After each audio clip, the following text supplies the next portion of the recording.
that ain't going nowhere.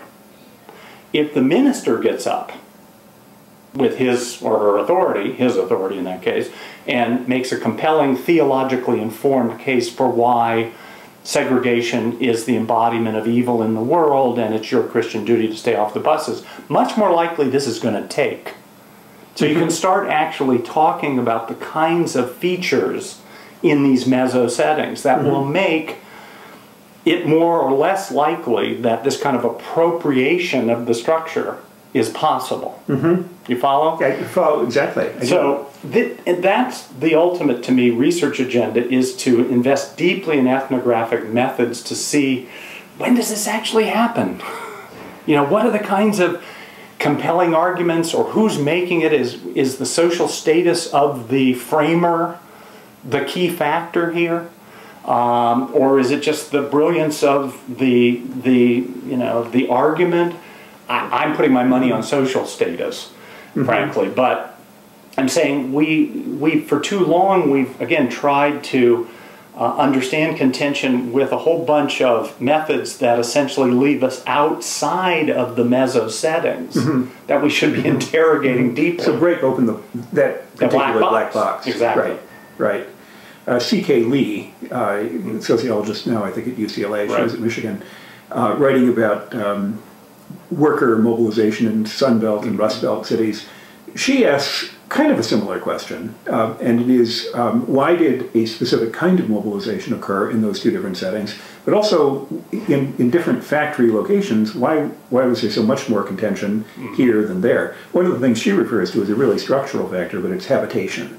So the dormitories, basically, where workers lived, and the fact that ideas of mobilization and kind of a shared interpretation of who's at fault was very easily shared in that context and much more difficult to share elsewhere. Yeah, I mean, see, people say, oh, that's a structural argument. Well, what you're saying is the ecology give you the kinds of settings within which new understandings can be generated? So it's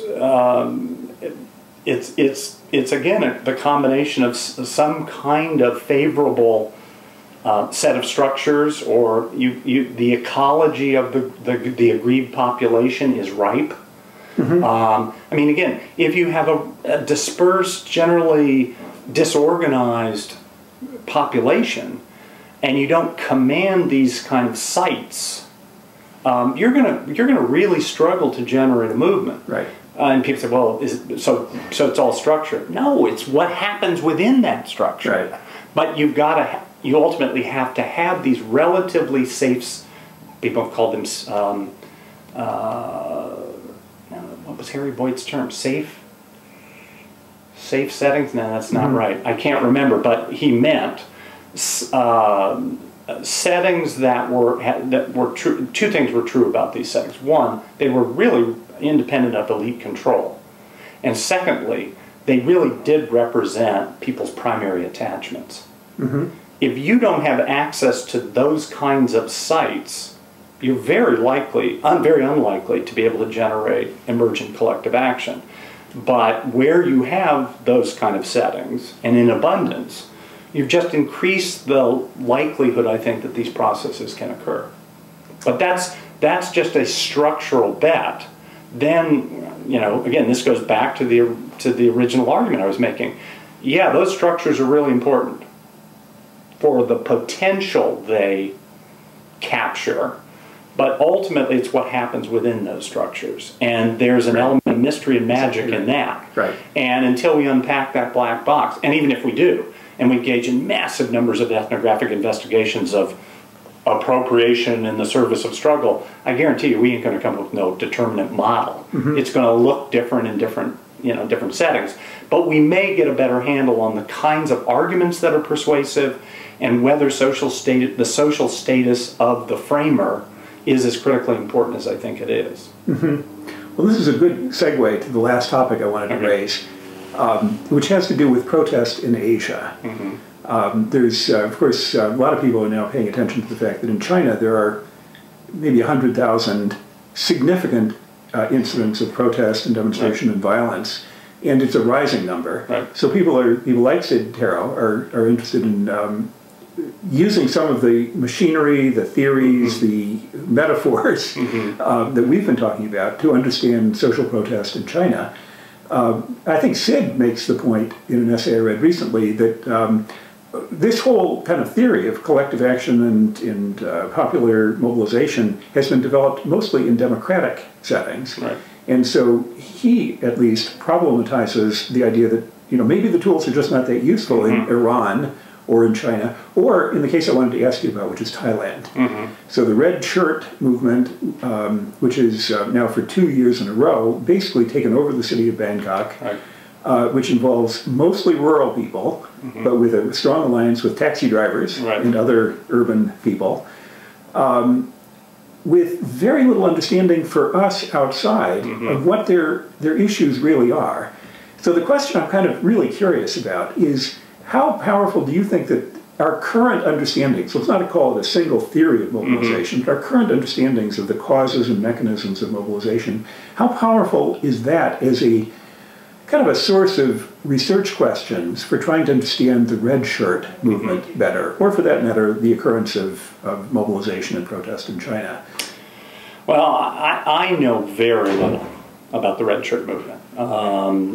So my answer will be much more provisional and I won't reference Thailand per se, or even China, because I don't know that much about China either. I still believe that the basic kind of framework that enjoys a certain degree of consensus among social movement scholars does work reasonably well outside the context of the democratic West. I don't say that as a reflection of just a kind of a theoretical commitment to the perspective. It's that, in fact, there has been more work, especially over the last 10 years, taking this set of tools and going into other settings, both in the contemporary world, but also going back in time and looking at contention in other times and places. And on balance, what tends to hold up pretty well, this perspective tends to hold up pretty well.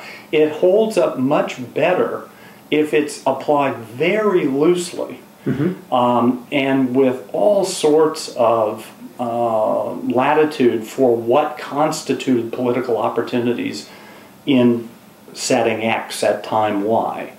And if people are looking not for any particular kind of mobilizing structures, but are sensitive to where movements begin. And the general question for a lot of scholars has been, okay, the central insight on that, as regards that piece of the perspective, has always been movements are not aggregations of anomic marginal people.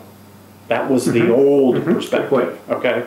And so it's not that we're going to look for them in Western-style formal social movement organizations or nonprofits or whatever. Is it the case that the movement you're interrogating develops within the kind of free spaces, that's the term, free spaces that we've been talking about? I don't know the case of the Red Shirts well enough. Where did that movement develop? I know it's generally been a rural, or most of the recruitment has occurred in rural areas. I would be astounded if somebody was pulling together marginal, disconnected, anomic kind of individuals and fashioning a movement. If somebody could show me convincing evidence, I would be truly fascinated in that, because I'm sure there are some movements that really do develop that way. I don't think, again, I don't buy the determinant models, the covering laws, etc. So there will be exceptions, but I'm still putting my money on the proposition that most movements develop within established structures where people's primary attachments are located, and that are relatively independent of government control or the control of authorities. So that's I think that in fact is likely to be even more true in a less democratic setting than in a